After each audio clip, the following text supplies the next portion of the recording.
네, 어떻게 설명들 잘 들으셨습니까? 네, 지금 코딩을 안 하고 계신 어머님 혹시 계십니까? 네, 적어도 늦어도 5학년 때는 네, 시켜주셔야 됩니다. 5학년이 넘어가면 좀 늦어요. 왜 그러면 이제 중학교 올라가서 정보 과목이 있고, 그리고 이제 정보 과목에서도 성적이 안 나오는 케이스들이 많은데다가 고등학교 가면 정보를 더 이상 할 데가 없어요. 그러니까 정보가 지금은 이제 그 절대평가로 지금 들어갈 줄 알았는데 지금 현재 자사고는 네, 그게 상대평가로 들어가 있습니다. 그래서 정보 자체에 대한 부분이 학생들이 공부할 때 굉장히 이제 부담이 되는 부분들이 있어서 어릴 때 초등학교 졸업하기 전에 그 해에 시켜주시면 가장 좋고, 해보니까 이제 그 수학이 어느 정도 올라가는 초등학교 5학년 때가 하기가 굉장히 좋습니다. 너무 어릴 때부터 시키면 감각만을 갖다 익히기 때문에 사실 올바른 코딩은 좀 어려울 것 같고요. 그래서 5학년 정도 고민을 해주시면 될 것 같습니다.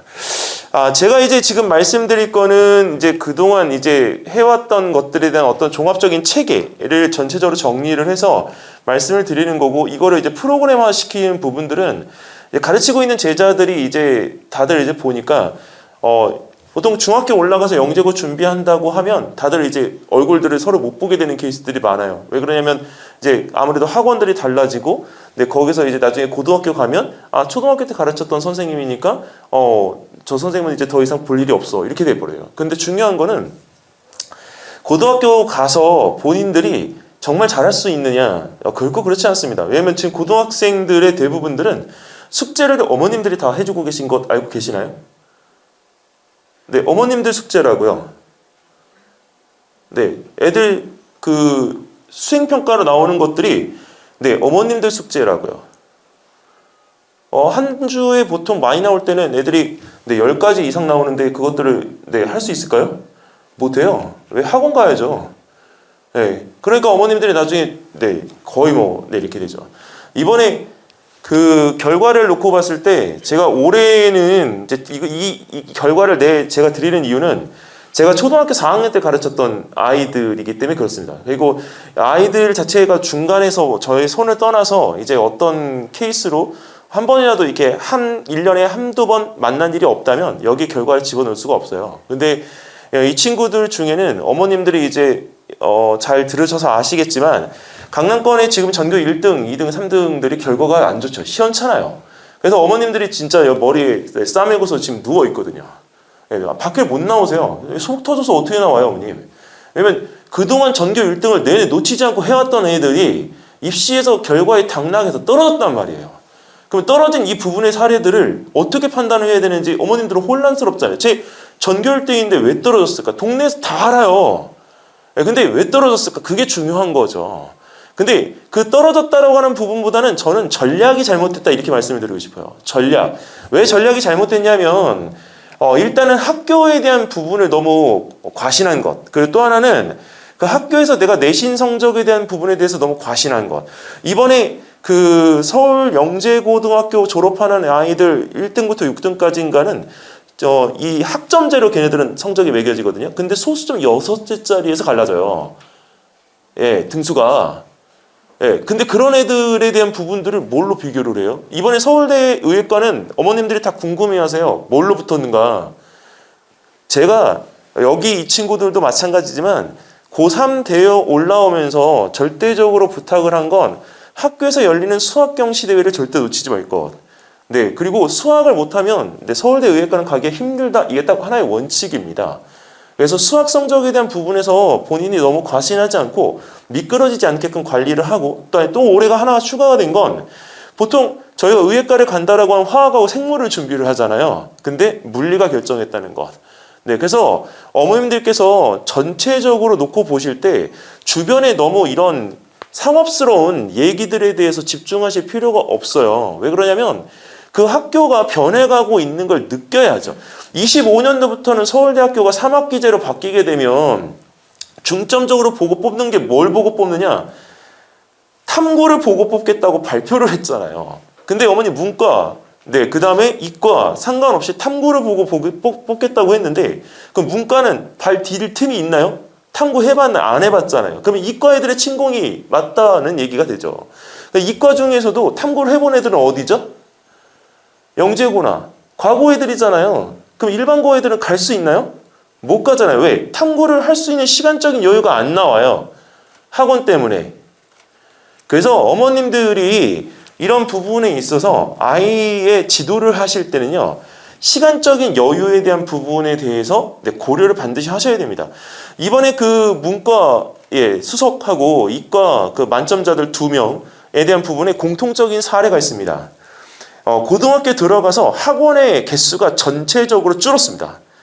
근데 이거는 어머님들이 저하고 설명회를 지금 하고 있는 이 순간에도 약속은 하셔야 됩니다. 지금 학원의 개수보다 2분의 1 이상 줄어야 됩니다. 그러니까 지금 만약에 10개를 다니시면 고등학교에 가서는 학원의 개수가 5개 미만으로 반드시 내려와야 됩니다. 왜? 혼자 하는 힘이 없으면 전체적으로 고등학교 생활에서 내가 가고자 하는 진학의 커리어를 만들 수가 없어요. 진학의 커리어는 거기에 교과목도 들어가죠. 고교학점제니까. 그리고 또 하나는 내가 진로 활동에 대한 부분에 활동을 해야 되는데 할 수 있는 시간적인 여유를 만들어야 됩니다. 그래서 어머님들이 이런 부분에서 이런 거에 대한 숫자를 놓고 보시는 것보다는 이 결과에서 어떻게 이렇게 갈 수가 있었는지. 자, 여기 고려대학교 의예과 그 전액장학 받은 친구는 이 친구가 나와서 한 얘기가 있어요. 자기가 여기만큼은 내 스타일이야 이렇게 얘기를 했어요. 확신이 있는 거죠. 이게 자기하고 공부를 갖다가 한 성향이 너무나도 맞아서 내 스타일이야 이렇게 얘기를 했는데 전액장학이 나와버렸어요. 8학기. 굉장히 그거는 실질적으로 의대 장학금을 받는다는 얘기는 본인이 등수도 등수지만 실제로 본인이 가서 할 수 있는 역량치가 그만큼 있다라고 하는 부분이기 때문에 그동안 해온 게 허투루지 않다는 거죠. 여기 울산대 같은 경우는 여기 전액장학은 고려대하고 다릅니다, 어머님. 울산대는 숙식 제공까지 장학이 나옵니다. 그러니까 이 부분에서 이 장학이라는 부분들에 대한 것들이 다르니까 어머님들이 다 여기서 이렇게 놓고 보면 한양대가 여기서 모양새가 빠질 수도 있어요. 근데 한양대는 지금 대학 서열 수인이 2위입니다. 2위. 연대 고대보다 더 앞서 있고 유니스트 카이스트하고 지스트하고 경희대하고 같이 2위권에 지금 들어가 있습니다. 그래서 서울대 바로 밑에 연대 고대가 아니라 서울대 밑에 바로 한양대라고 저희가 이야기를 합니다. 그래서 학교를 보실 때 학교에 대한 축이 많이 바뀌었다라고 하는 거를 염두를 해두시고 지원을 하셔야 되고요.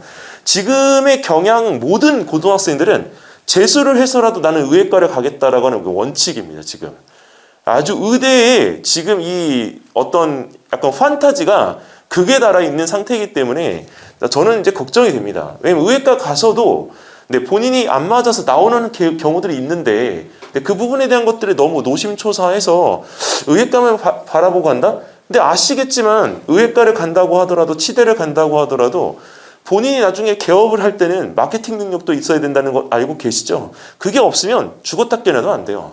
그러니까 다양한 공부를 갖다 할 수 있어야 되기 때문에 어머님들 자녀는 일을 할 수 있는 그 워크플로우를 30년을 잡으시면 안 돼요. 60년입니다. 아이들 수명 자체가 100년 이상을 넘어갈 거라고 생각하시면 저희처럼 60대에 70대에 일을 놓는 게 아니고요. 걔네들은 90대, 100대에 일을 놔야 돼요. 일을 하는 시간은 시작 시간은 똑같지만 일 전체적인 플로우의 이 기간이 다릅니다. 그래서 여기에서 하실 때 그런 부분에 대한 것들을 전체적으로 한번 놓고 보시면 굳이 내가 오래 갈 수 있는 부분에서 공부 기간을 늘려야 되는 시점을 어떻게 정해야 될지를 고민을 해보시는 게 먼저가 아닐까 생각이 됩니다. 자, 그리고 여기서 특목고 같은 경우도 지금 2학년들을 보내고 있는데요. 한 가지 알려드리면 지금 한가영 같은 경우는 지금 이제 모든 영재고 준비하는 친구들 웬만한 친구들이 다 가고 싶어 합니다. 근데 예전에는 안 그랬습니다. 한가영 가는 거를 너무 멀어서. 근데 부모님들이 보통 한가영을 가야 되는 친구들에게 이제 한가영을 권해드리면 뭐라고 얘기를 하시냐면 부산이라서 너무 멀리 떨어뜨려 놓기가 어려워요. 이렇게 얘기를 합니다. 근데 옆에 있는 경기에 있는 외대부고 같은 경우는 다른 소리 안 하세요. 외대부고이기 때문에 다른 소리를 안 하시는 건지는 모르겠으나 가면 기숙사는 똑같아서 못 나와요. 근데 어머님들 자녀분들은 되게 독립적이어서요. 일단은 부산이든 경기도든 어딜 가면 집에 일단 안 오려고 합니다. 이거는 어머님들이 정말 아버님들에게 착각하시고 계시는 겁니다. 집에서 일찍 독립할 수 있는 시간대면 네, 훨씬 더 빨리 독립하기를 원하는 게 지금의 세대이기 때문에 그렇다고 거기 그런 데를 가서 본인들이 잘못 생활을 하느냐? 아니라는 거죠. 본인이 진짜 그 악정고투를 해서 본인의 입지를 갖다가 우리가 조금 더 위로 올리기 위해서 정말 열심히 합니다.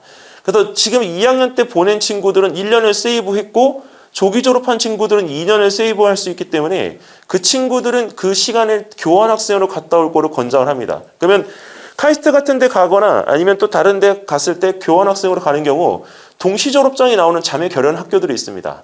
그럼 졸업장이 2개예요. 네, 그래서 인프라 자체가 좋아지기 때문에 그거를 할 수 있는 시간적인 여유를 벌라. 그러면 결국은 뭐냐? 공부할 수 있는 시간적인 기간을 늘려라입니다. 네, 어머님들이 대학을 졸업하고 대학원을 보내고 이거는 네, 그 후의 이야기고요. 그 대학원을 가기 전 과정에서 내가 전공을 해야 되는 그 공부의 시간까지를 늘려주셔야 됩니다. 그러니까 보통 지금은 학교를 갔다가 2번을 가요. 애들이 보통. 반수를 하든 아니면 졸업하고 다시 가든.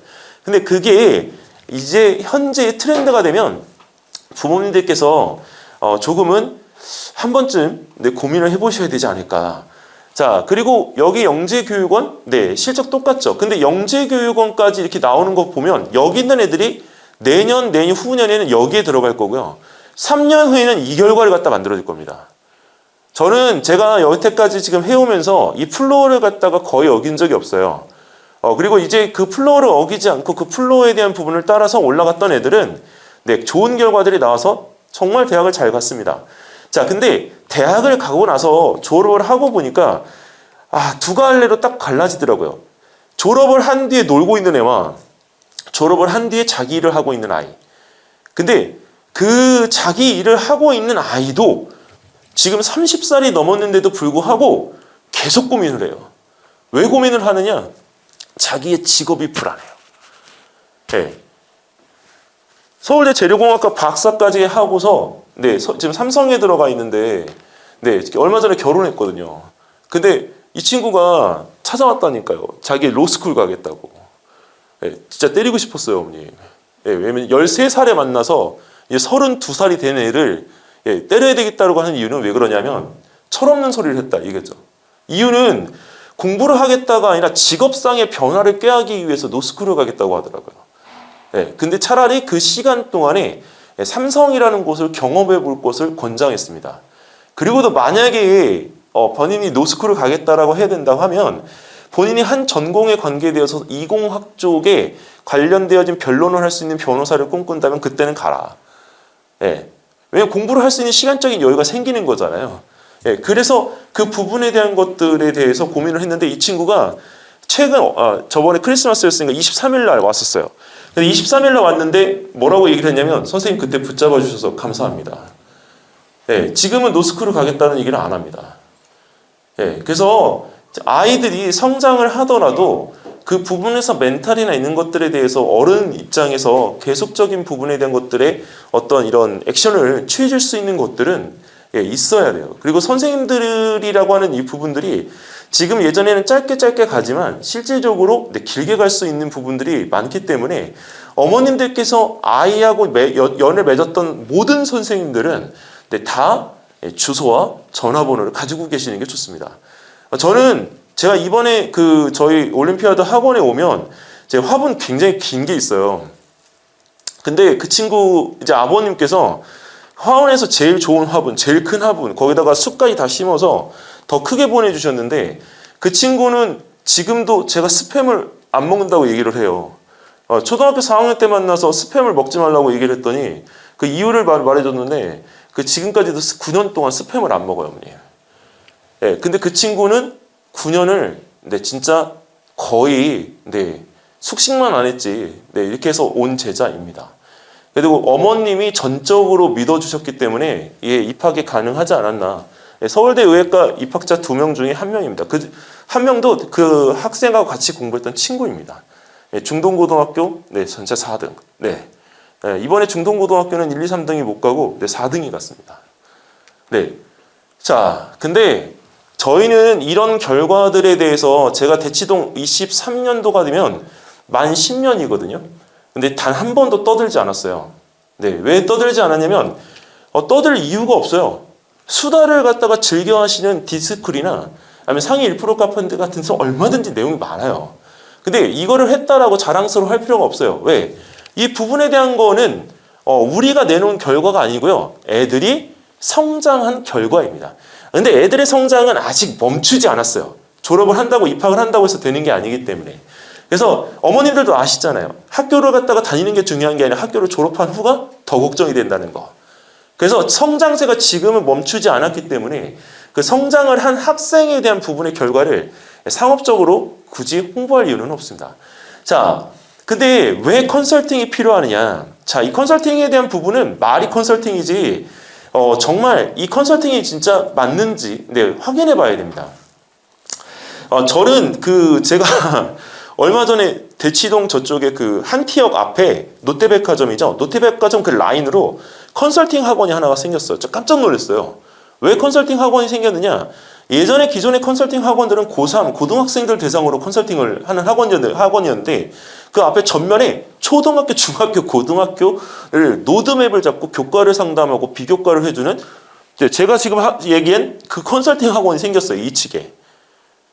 예, 그게 뭐냐? 발빠르게 움직인 거죠. 네, 발빠르게 움직이고 지금은 컨설팅이라는 부분에 대한 게 한 가지 조심스러운 건 가르치지 않은 아이를 한 번에 짚어서 무당처럼 마치 찍신처럼 그렇게 할 수가 없다는 겁니다.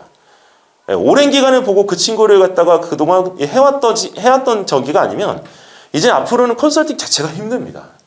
그래서 컨설팅이 필요합니다. 왜? 우리 자녀들의 학습자의 환경을 조금이라도 편한 환경을 제공하기 위해서 컨설팅이 제공되어져야 된다. 얼마 전에 춘천에서 오신 부모님이 계십니다. 근데 춘천에서 오신 그 학생 공부 잘합니다. 내신 성적 좋아요. 아주 좋아요. 근데 아무것도 없습니다. 네. 올해 제가 가장 상담하면서 우울했던 적은 저쪽 수지에 있던 모 고등학교 학생이 와서 상담을 받았는데 본인은 수시로 가기를 원했으나 수시에서 국민대밖에 쓸 수가 없습니다. 네. 아무것도 없습니다. 내신 성적 전교 1등입니다. 네. 어머님의 자녀가 이런 상황이 되지 않게끔 편리라고 하는 부분에 대한 이해가 필요합니다. 어머님들은 그냥 공부만 잘하면 다 됐지라고 생각하시지만 절대 그렇지 않습니다. 그래서 여기 학습자의 환경의 편리에 대한 이해를 좀 하셔야 되는데 이거를 갖다가 제가 세 과정으로 구분을 해서 S1, S2, S3라고 해서 학령으로 이걸 나누어서 설명을 드리겠습니다. 일단은 초등학생은 무조건 이제 교과하고 비교과지만 교과를 하는 학원들은 굉장히 많습니다. 근데 대치동에서 어느 순간 비교과를 담당하고 있는 학원들이 점점 사라지기 시작했습니다. 이유가 뭘까요? 비교과에 대한 부분의 대회가 줄었습니다. 그리고 비교과에 대한 대회에 대한 부분들을 준비하는 그 어머님들의 수가 줄었습니다. 그래서 비교과를 담당하고 있는 학원들이 많이 줄었고 그다음에 특목고 진학을 갖다가 위한 종합 컨설팅 학원 없습니다. 왜 없냐? 수학을 하는 영재 학원도 과학을 하는 영재 학원도 그 부분에서 비교과라고 하는 영역 자체에 대한 부분들에 대해서 필요로 하는 학생들에게만 제공을 하지 컨설팅의 입장에서 제공하지 않습니다. 어머님 한과형을 가려면 제가 한번 노골적으로 물어볼게요. 한과형을 보내려면 보고서가 정말 필요할까요? 안 할까요? 필요할까요? 안 할까요? 어머니 필요할까요? 안 할까요? 얘기 한 번만 어머님. 피하지 마시고 피해도 다 보여요 여기서는. 필요합니다. 왜요? 왜 필요할까요? 거기 학교에서 요구하나요?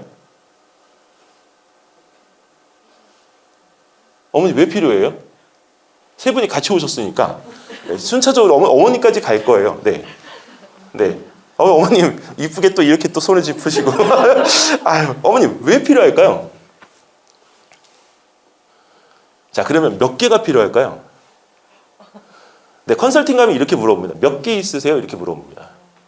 하나당 가격을 매겨요. 왜 필요할까요, 어머님? 그럼 제가 또 물어볼게요. 입상한 보고서가 필요할까요? 그건 아니에요? 실험한 게 생기부에 쓰이는 거 아니에요? 어머님 수상도 안 했는데 생기부에 왜 써줘요? 아이가 탐구하는 영역을 다 교과서에 써주실 수 있잖아요. 어머니 학교가 어디예요? 그렇게 좋으신 선생님이 계세요? 아, 저는 학교에서 그렇게 해주시는 선생님이면 저는 그 학교를 가라고 하겠어요. 네, 안 그러세요? 네. 한가영은 보고서에 수상 실적이 필요가 없습니다. 근데 한가영은 보고서가 있어야 합니다. 근데 보고서가 왜 있어야 되냐? 아이러니하죠? 보고서가 없어도 됩니다. 근데 보고서가 개수가 중요하지 않습니다. 단 보고서 작성 능력이 필요합니다. 그래서 본인이 죽이 되든 밥이 되든 본인 스스로가 써본 보고서가 있어야 합니다. 그리고 한 가지를 알려드리면 앞으로 대학교에서 이제 수시에 대한 부분의 면접을 볼 때요. 자기소개서도 물어볼 수 있는 이런 면접 질의가 있잖아요. 그거 안 합니다. 네. 뭐를 하냐면 탐구를 합니다. 탐구. 이번에 서울대에서 MMI 하는데 방을 원래 5개인데 하나를 더 늘려서 6개로 만들어 놨어요. 네, 울산대는 2개예요. 예. 울산대는 정말 착해요. 근데 서울대에서 무슨 면접이 나왔냐면 이 지하철에서 그 임산부 그 보호자석 있잖아요. 근데 거기에 앉아야 될 수 있는지 그거에 대한 부분을 가족끼리 상황이 돼서 이제 연극을 하는 겁니다. 그래서 학생한테 엄마를 시키고 교수님 2분이 아빠와 아이의 역할을 해서 학생이 엄마의 입장에서 어떻게 그거를 표현하는지를 실제로 이번에 MMI 면접에서 했습니다. 네, 다행히도 이 말 잘 못하는 친구가 그거를 잘 해냈어요. 근데 이 중요한 거는 만약에 본인이 그런 것들에 대해서 이거를 해본 사례가 없으면 그 자리에서 작가처럼 글을 써내려갈 수는 없을 거예요. 네, 그래서 할 때 특목고에 대한 진학이나 아니면 대입에서의 그런 부분의 가장 중요한 핵심은 본인이 면접을 위한 탐구 활동을 했는지에 대한 관건입니다. 그리고 한가영 같은 경우에는 3차, 다른 영재고도 마찬가지지만 3차에서 탐구에 대한 부분을 본인이 직접 작성할 수 있는 능력의 평가 시간이 있습니다. 그래서 2차까지 시험을 백날 잘 봐도요, 마지막에 가서 결국은 되지 않는다. 네. 그래서 아까 이야기했던 코딩이나 이런 부분들에 대한 것들은 이제 본인들이 배우기 편할 수도 있지만 코딩에 대한 언어 기반이 없으면 할 수가 없기 때문에 학생들하고 어느 정도 대화를 갖다 하기 위해서라도 코딩에 대한 기초적인 지식들은 알고 가야 합니다.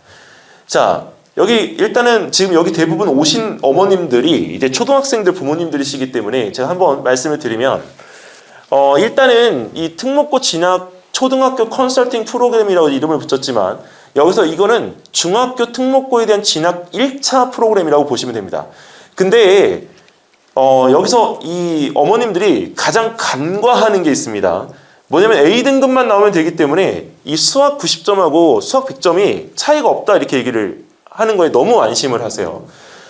요새 100점은 진짜 없습니다. 그래서 100점을 맞는다라고 하는 거는 아주 잘하는 거고요. 90점은 그냥 턱걸이인 거죠. 근데 이 둘이 똑같이 평가를 받기는 합니다. 근데 나중에 합격을 하더라도 나중에 가서 특목고 내에서 따라가는데 버거운 친구와 수월하게 따라가고 있는 친구의 모습을 따로 볼 수가 있습니다. 자, 그리고 여기서 이 지금 초등학교 때는 가장 중요하게 놓고 보는 교과 외에 비교과는 과학부 장관상입니다. 과학부 장관상을 받는다는 얘기는 뭐냐? 그 학교에서 수학과 과학은요, 제일 잘한 거예요. 언제 결정되느냐? 5학년 9월 달입니다.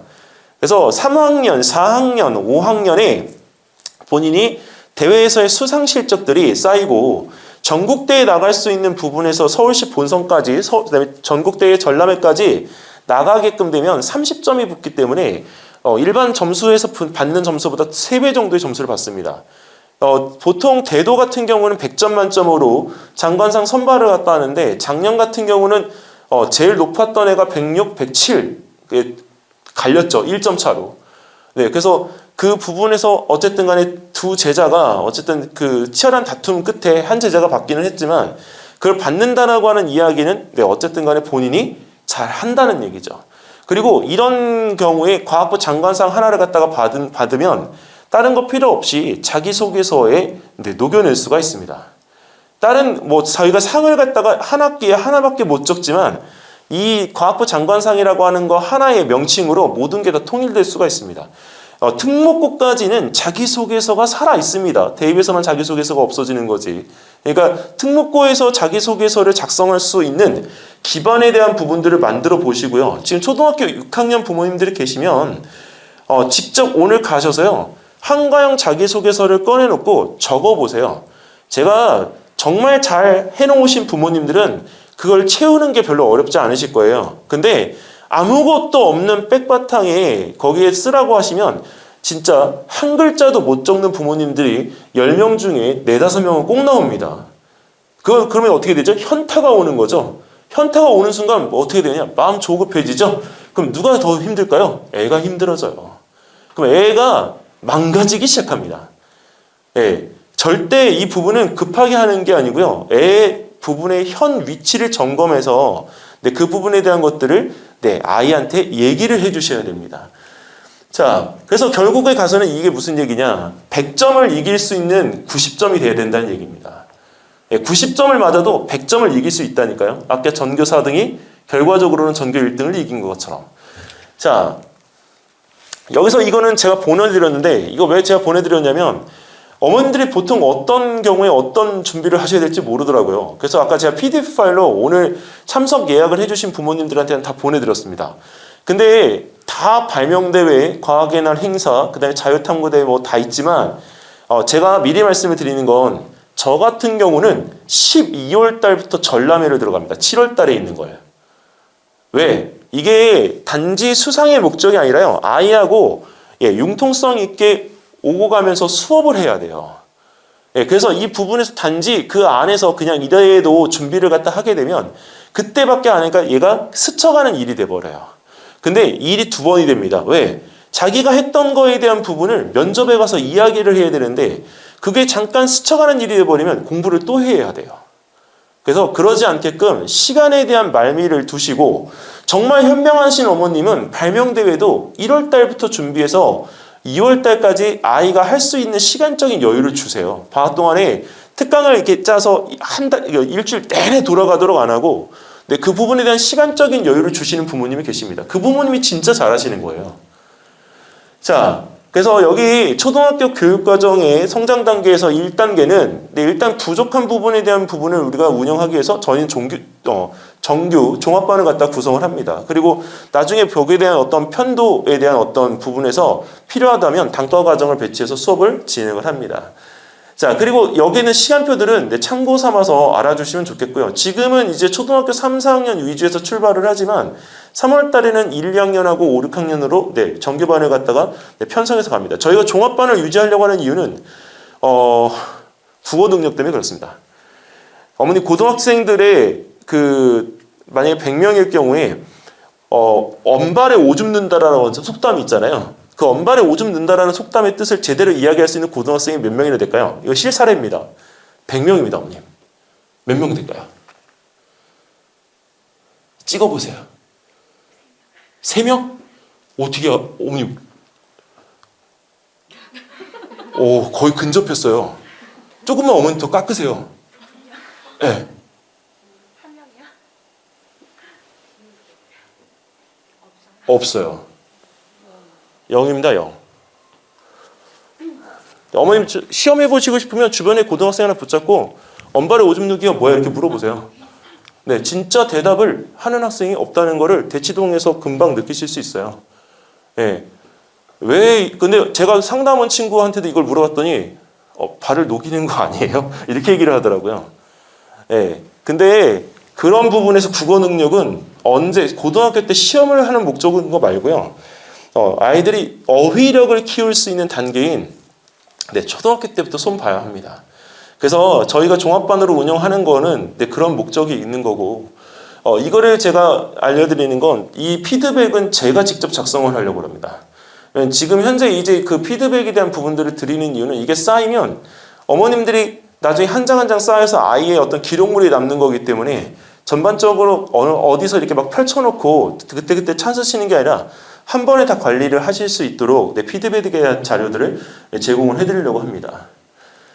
그리고 이 지금 피드백에 대한 대응은 지금 저희가 구성하고 있는 그 부분의 플랫폼에 대해서 아마 지금 올림피아드에서 수업을 하고 있는 토요일 날 9시 하고 저녁 7시 반 학생들이 이 혜택을 먼저 볼 겁니다.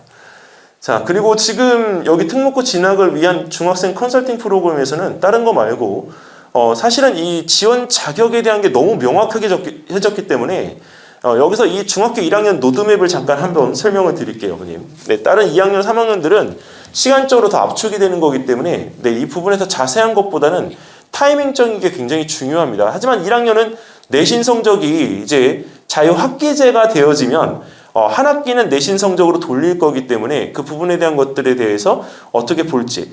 그리고 중학교 1학년들이 제일 고민하는 건 KMO를 해야 되는지 말아야 되는지 제일 고민을 합니다. 근데 KMO는 대회에 대해서 입상을 하는 게 중요하진 않고요. 거기서 KMO에 대한 부분들을 공부할 거는 저는 권장을 합니다. 특히 강남권에 있는 학생들은 강남권에 있는 고등학교에 진학을 했을 때 변별력에 대한 부분에 대해서 대비를 해야 되기 때문에 KMO에 대한 부분을 라이트하게라도 공부를 할 거를 저는 추천을 드립니다. 자, 여기 보시면 맨 처음에 이제 맞춤 플랜이 짜져서 학부모님이 인지를 해야 됩니다. 왜 그러냐면 학생이 아무리 인지를 하더라도 학생은 그 순간 듣고 돌아서면 잊어버립니다. 그렇기 때문에 학부모님이 이걸 어디에다가 인지를 시키느냐?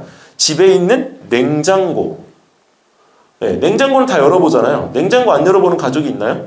없죠. 아버님도 어머님도 아이도 다 열어봅니다. 그래서 냉장고에다가 붙여놓고 그거를 꼭 같이 공론화시켜야 됩니다. 안 그러면 제가 매번 말씀드리지만 책임은 어머님 혼자 다 지셔야 됩니다. 아버님도 책임을 지시도록 거기에서 그렇게 항상 냉장고에다가 붙여둔다 주세요. 어떤 어머님은 이거를 갖다 그 킹코스에서 매번 이렇게 크게 출력을 해서 아이 책상 앞에다 붙여놓으십니다. 그 어머님은 정말 대단하세요. 매번 매달 그걸 어떻게 그렇게 하시는지. 근데 그렇게 하니까 아이가 공부를 하더래요. 그게 중요한 거죠. 그리고 이제 여기서 이 본인이 어떤 친구들과 동반 성장하기 위해서 팀 수업을 한다거나 이제 그런 의미가 아니고 본인 혼자 유아독존해야 되는 세대가 곧 옵니다. 특목고의 부활이 이어지기 때문에. 자, 그리고 또 하나는 그 올림피아드 준비는 정말 어머님 필요한 경우에만 하세요. 이게 잘못 알려져 있는 게 뭐냐면 올림피아드가 2000년대 초반에는 옵션이었어요. 옵션. 근데 지금은 이게 필수인 것처럼 여겨지는데 절대 그렇지 않습니다. 지금도 옵션입니다. 올림피아드를 통해서 영재고등학교를 수월하게 진학을 할 수 있다고 한다면 다 붙어야죠. 절대 그렇지 않습니다. 그리고 올림피아드 내가 금상이 있다고 금상 딱지 하나 가지고 거기서 내가 영재고에 부분을 붙을 수 있다라고 안심하고 있다가는 1차 서류 전형에서 탈락했을 때 오는 이 패배감은 뭐라고 말을 할 수가 없습니다. 그래서 절대 올림피아드를 믿지 말 것. 올림피아드 학원이 아니고요. KMO나 물리, 화학 올림피아드입니다. 그리고 중학생한테 어머님 생물 올림피아드 시켜봐야 백날 필요 없습니다. 걔네들이 의대를 중학생 때 가는 게 아니기 때문에. 그래서 하는 데 있어서 이런 부분은 심화스러운 공부를 갖다가 하기 위해서인 거지. 그런 옵션인 거지. 대회를 통해서 내가 입상을 해서 영재고나 과고에 대한 진학을 목적으로 한다? 이건 아닙니다. 자, 그리고 또 하나는 여기서 이제 내신 집중을 하는 기간에도 역삼중학교처럼 비교과에도 집중을 꼭 해주십시오. 역삼중학교가 집중하는 양에 비해서 다른 학교들이 집중하는 양을 비하면 한 5배 정도 차이 나는 것 같습니다. 나오는 출전율이. 그러니까 역삼중학교와 같이 그렇게 모든 대회에서 자기가 적극적으로 임하는 태도를 취해줄 필요가 이제는 있다입니다. 자, 그리고 또 하나는 영재고나 과고 자사고가 영재고는 3월 달부터 준비가 들어갑니다. 과고는 6월, 7월, 그 다음에 자사고는 12월입니다.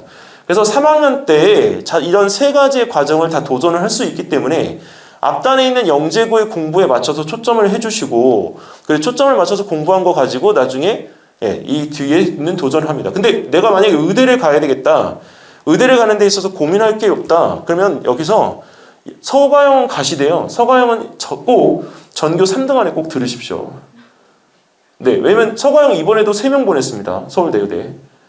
연대의대는 8명입니다. 전교 10등 안에 들어야 된다는 얘기죠. 그러니까 그 아이들에서 서가영이 의대를 안 간다가 아니라 의대를 보내긴 하죠. 근데 서울대 의대는 딱 예년에 비해서 똑같이 3명. 근데 과고 같은 경우에는 표면화돼서 나오지는 않지만 한성과고나 그다음에 세종과고 같은 경우에 보통 40명, 50명을 보냅니다. 의대를. 그 때문에 과고를 가서 안착으로 해서 의대를 보내시겠다 아니면 이공계와 의대를 동시에 노려보겠다 하시는 경우에는 영재고보다 과고를 추천을 드립니다. 관리가 좀 더 쉽습니다. 그리고 자사고를 가서요. 자사고에서 보통 애들이 이제 문과 100명, 이과 250명 정도이기 때문에 민사고를 보내는 경우가 아니고서는 여기서 자사고에 대한 도전을 갖다가 했을 때 어머님들께서 내가 이 아이가 몇 등 정도 하는지에 대한 부분보다는 여기서 어떠한 평가로 해서 어떻게 내가 무엇을 취할 수 있는 것인가를 보셔야 됩니다. 그리고 얘네 세 개 학교를 제가 이 부분을 권해드리는 이유는 일반 학교 생기부하고 당연히 그 다음에 여기에 있는 이 부분의 생기부가 다를 것이기 때문에 절대평가를 도입을 하면요 당연히 애들은 생기부가 이게 두각이 될 수밖에 없어요. 생기부 아무리 가려도 가릴 수가 없단 말입니다. 블라인드 하면 뭐예요? 생기부 두께부터 다른데 일반 고등학교는 아무리 두꺼워야 14장, 15장입니다. 얘네들은 22장입니다. 최하가 두께를 다 따라갈 수가 없어요.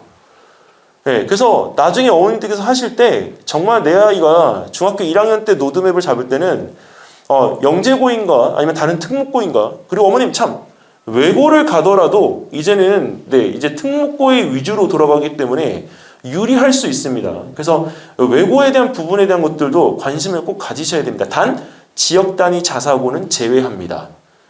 그걸 우리가 자율형 사립고등학교라고 하죠. 자립형 사립고등학교여야 되지.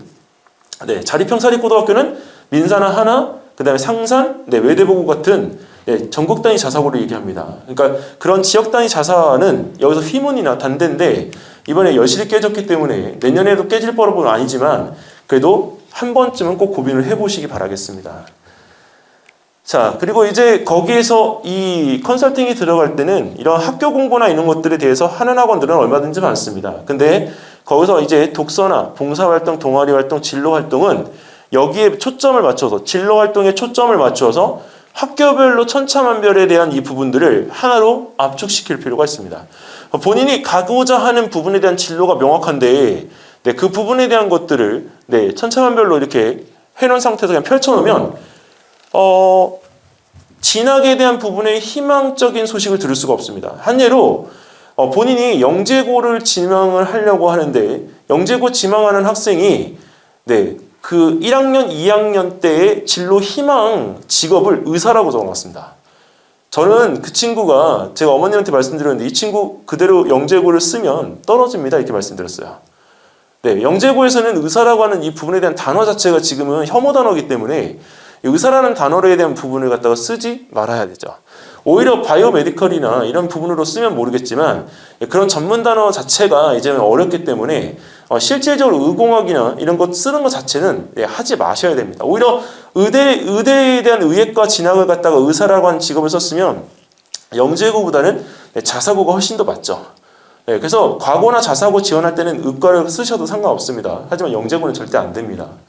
그래서 그런 부분들에 대한 것들을 좀 참아서 좀 보시고 이거는 좀 글자가 좀 깨지긴 했는데 실제 학생 독서 지도록에 대한 이 하나쯤에 썼던 샘플들입니다. 그래서 이렇게 해서 지금 쓰는데 이 친구 경우에는 몇 권을 썼냐면 고등학교 1, 2, 3학년 기간 동안 100권입니다. 그리고 또 하나는 이 친구가 100권을 완벽하게 습득을 하고 면접을 갔다는 거죠.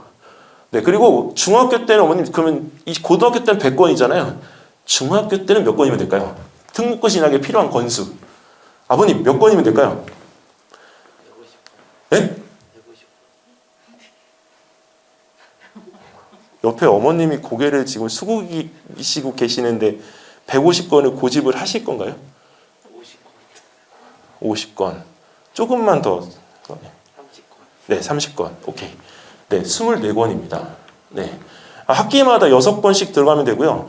자사고 가는 경우는 6학기이니까 많으면 36권. 어머님 한 가지 제가 알려드리면 제가 어머님들께 이런 말씀을 드려도 죄송합니다만 어떤 어머님이 80권, 100권, 200권을 집어넣은 부모님이 있습니다. 실제입니다. 실제. 이건 실제 있는 사례고 그 전교 1등이 실제 떨어졌습니다.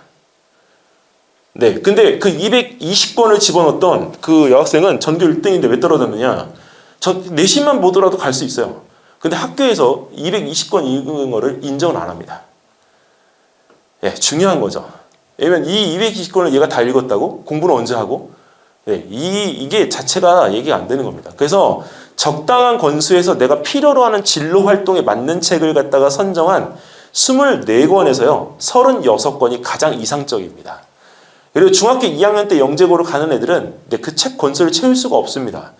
18권입니다. 18권. 네. 그러니까 어머님들께서 하실 때 이런 부분의 독서나 이런 것들은 참고적으로 보시고, 이거는 제가 나중에 이거는 보내드릴 테니까 어머님들이 이거를 메꿔보세요. 저희가 실제 쓰는 컨설팅 플랫폼이거든요, 이게. 근데 이 프로그램, 이 전체적인 이 모양새를 채우실 수 있으면 어머님은 굉장히 잘하시고 계시는 겁니다. 그리고 또 하나, 여기서 이 기초정보나 이런 것들 다 입력을 해보시고 성적에 대한 부분들 놓고 보실 때 이 성적 성취도에서 절대 그래프가 하향하는 그래프를 그리면 특목고에 진학을 할 수가 없는 케이스가 대부분입니다. 그래서 성적이 1학년 때, 2학년 때 낮게 나오더라도 상향하는 케이스가 있으면 B가 2개여도 붙을 수가 있습니다. 네, 근데 만약에 이게 하향하는 코스면 대입도 어렵습니다. 그래서 우리는 항상 뭐가 돼야 되냐 이렇게 물어보냐면 너는 역전의 용사가 돼야 돼. 네, 이 역전의 용사라는 단어를 어머니 왜 제가 알려드리냐면 애한테 못한다고 얘기하지 마시라고요. 네, 자꾸 치열업해서 잘할 수 있다라고 동기부여를 해주셔야 정말 애가 나중에 끝에 가서 치고 올라갈 수 있다고요. 예, 왜냐면 어쨌든 이 아이들은 내신 성적에 대한 절대평가가 이제 중요하지 않습니다. 예, 한 번의 수능과 한 번의 본고사 같은 논술이 중요해질 뿐이죠. 정부에서는 지금 절대평가하는 이유가 사교육 잡겠다고 하지만 대학별 고사가 생기게 되면 사교육은 더 붐이 될 텐데요. 네. 자, 그래서 여기에 있는 이 부분에 대한 것들을 채워서 놓고 보시면 됐고, 동아리나 이런 것들도 한번 채워보세요. 동아리도 제가 샘플본을 넣어드렸어요. 이거는 대명중학교 거고, 네, 이거는 실제, 네, 이건 서울중학교 겁니다. 네, 그래서 이 아이들 했던 것들에 대한 부분들을 넣어드린 이유는 동아리 잡으실 때요, 동아리를 어머님들이 좀 간섭을 좀 해주셔야 돼요. 안 그러면 애들이 가서 자기 진로 활동하고 관련이 없는 동아리를 하게 됩니다. 아, 정말 좋았었는데 대청중학교가 동아리 활동을 제한하는 바람에 더 하고 싶은 동아리들을 갖다가 할 수가 없어요. 제한이 있기 때문에 개수가. 예전에는 그 대명중학교 같은 경우에 애들 동아리 활동하면 4개, 5개씩 했거든요. 근데 지금은 1개, 1.5개 평가 평균적으로.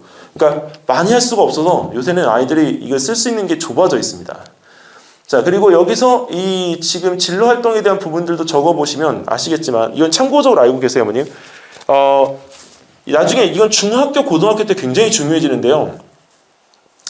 중학교 때 본인이 이제 어떤 영재고나 이런 데 갈 때도 진로 활동을 학교에서 제안해서 해주는 것들이 있습니다. 근데 중학교 때 사진을 찍어 놓으시고, 그리고 그 가는 활동들에 대한 것도 중학생들이 참여할 수 있는 이런 활동들이 있으면 어머니들께서 직접적으로 권해주세요. 그리고 또 하나는 의예과 같은 경우에는 고등학생들 대상으로 이제는 인스타에서 홍보합니다.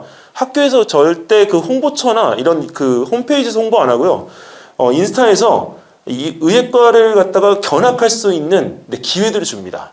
그래서 각 연대 세브란스부터 시작해서 순천향대, 성균관대 이런 데 인스타들은 다 팔로우를 해놓으셔야 됩니다.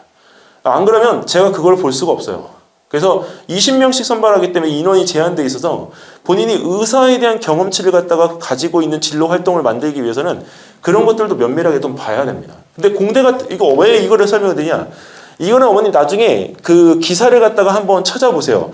이건 실제 이건 기사화된 건데 의예과 합격생의 실제 생기부인데요.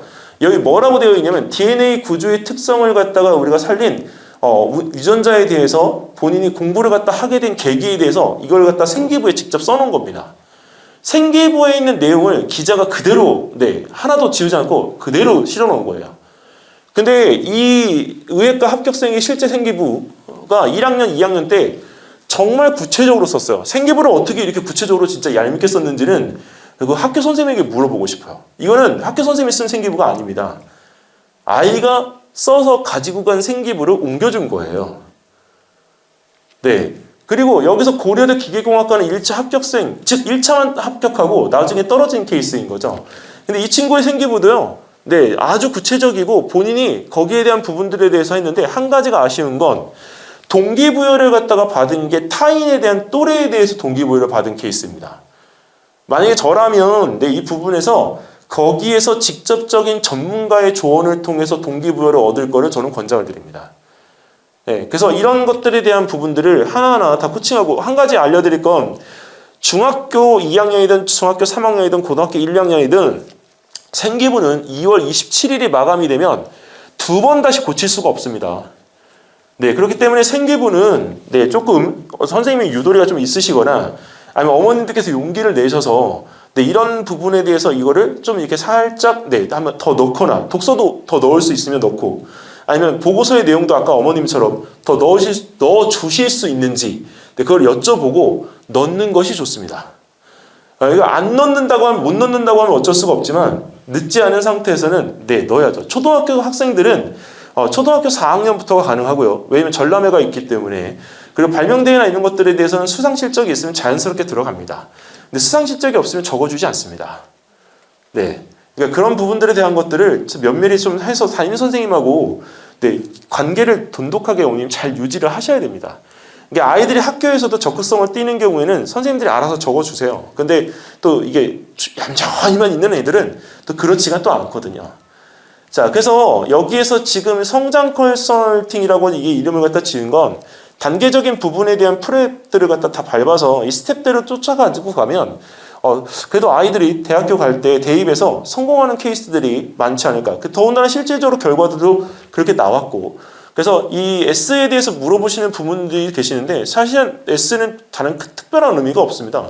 스텝이고 약간 내 가르쳤던 제자들에 대한 어떤 스페셜 그리고 아이들을 강하게 만드는 게 굉장히 중요해요. 애들이 멘탈이 깨지면요 결과가 절대 안 나옵니다. 애들 어머님 그 영재고 시험 보려고 할 때 제일 중요한 게 뭘까요? 꼭 잊지 마세요. 3차 갈 때요 전날 멘탈을 케어해 줘야 됩니다.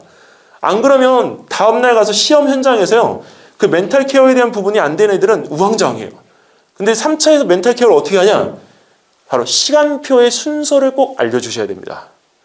애들은요 능력이 없는 게 아니에요. 준비를 할 수 있어요. 근데 준비를 할 수 있는 시간표, 타임테이블을 몰라요. 타임테이블만 알아도 멘탈이 엄청 강해집니다. 그래서 애들이 원하는 거에 대한 취지를 정확하게 알고 강하게 만들어주시는 게 굉장히 중요합니다. 고등학교 3학년 안 그럴까요? 고등학교 3학년도 불안해요. MMI 가면 어떤 문제가 나올지 모르니까. 네, 서초동에 가면 소동 아카데미라고 있습니다. 네, 의대 진학에 있어서 모든 전국에 있는 학생들이 온라인 수업으로 예약을 하는 곳입니다. 딱 10분이면 예약 마감이 됩니다. 근데 거기를 나온다고 해서 가느냐? 아니죠. 거기서 수업을 받는 게 아니라 자료 때문에 갑니다. 그러니까 애들은 멘탈이 굉장히 중요해요. 자기의 정보, 자기가 알 수 있는 정보 그것만 있어도 요새 애들은 똑똑하기 때문에 다 할 수 있는 근간이 있습니다. 저희 세대보다 머리의 크기로는 6년이 앞서 있습니다. 그러니까 아주 똑똑한 거죠. 그래서 나중에 성공적인 모델을 갖다 만들기 위해서 성장 플랜 S라는 명칭을 붙인 겁니다. 여기에 대해서 만약에 궁금하신 점들이 있으시면 나중에 이 부분에 대한 것들은 이제 학교별 설명회로 또 이어지기 때문에 그때마다 참석하셔서 어머님들이 좀 좋은 이야기들을 많이 들으시면 좋겠고요. 중학교 때부터 시작을 합니다. 왜냐면 지금 여기 오신 분들이 대부분들 이제 초등학생 부모님들이시기 때문에 근처에 있는 역삼중, 그 다음에 여기 대명, 그 다음에 휘문, 대청 이런 학교들을 분석해서 거기에 대한 설명회를 또 열어드리겠습니다. 그래서 오셔서 어머님 공부하세요. 공부하시는 게 진짜 아이들한테 진짜 도움이 됩니다. 공부 안 하면 부모님들도 애들을 끌 수가 없어요. 그러니까 저희가 이렇게 해서 성장 플랜을 부모님들과 함께 하려고 하는 이유는 사실 부모님들이 이게 딱 중심이 서 있으시고 그 다음에 부모님들이 걱정이 없으시면 이제 아이들은 잘 자랍니다. 근데 중요한 건 부모님들이 애들이 염려스러우니까 항상 옆에 가 계세요. 그러면 아이를 멀리서 지켜볼 수가 없어요. 그러면 어머님 아세요? 애는 벌써 이만큼 자라 있는데 너무 옆에 있다 보니까 자란 걸 모르고 있어요, 우리가. 그래서 멀찌감치 떨어져서 볼 수 있는 여유가 있어야 되기 때문에 부모님들에게 이런 부분에 대한 내용들을 설명을 드리는 겁니다. 참고적으로 고등학교 진학에 대한 부분들에 대한 것들은 지금 여기서 결정을 하지 마시고요. 아이가 나중에 가지고 있는 성향에 따라서 그거는 지금 만약에 3, 4학년이면 5, 6학년 때, 중학교 한 2학년이면 지금 이제 시기적으로 급하잖아요. 그러니까 아까 말씀드렸던 영재고, 과고, 그다음에 자사고의 플랜을 가지고 순차적으로 계속 준비를 해보시면 됩니다. 그리고 영재고스러운 아이라고 해서 영재고를 떨어졌다고 단대나 휘문을 보내지는 마세요. 그거는 어머님들 생각이시고요. 입시에서 성공을 하려면 제가 말씀드렸죠. 오늘 첫 번째도 끝에도 어디를 가야 된다고요? 특목고를 꼭 가야 된다고요. 그래서 그 부분만 염두를 해두시고 오늘 가실 때 돌아가셔도 그 특목고라는 단어에 대한 거 한 가지만 키워드로 기억하고 계셔도 오늘 정말 잘 듣고 가시는 겁니다. 그러니까 어머님들께서 참고적으로 그런 부분들에 대한 정보나 이런 것들은 이제 새로 시작하는 판이기 때문에 이제 특목고가 기존에 있던 강좌들이라고 하더라도 영재고만 준비해왔던 학원들이나 또 이제 그런 부류의 선생님들이 이제 모두 변화가 일어날 겁니다. 지켜보세요. 진짜 많이 변화가 될 겁니다. 그래서 그 변화가 되는 시점에 우왕좌왕하지 마시고요. 초지일관하셔서 좋은 결과들을 얻으셨으면 좋겠습니다. 자, 어머님, 저는 여기까지 설명을 드리고요. 이제 남아서 제 질문을 받을게요. 감사합니다.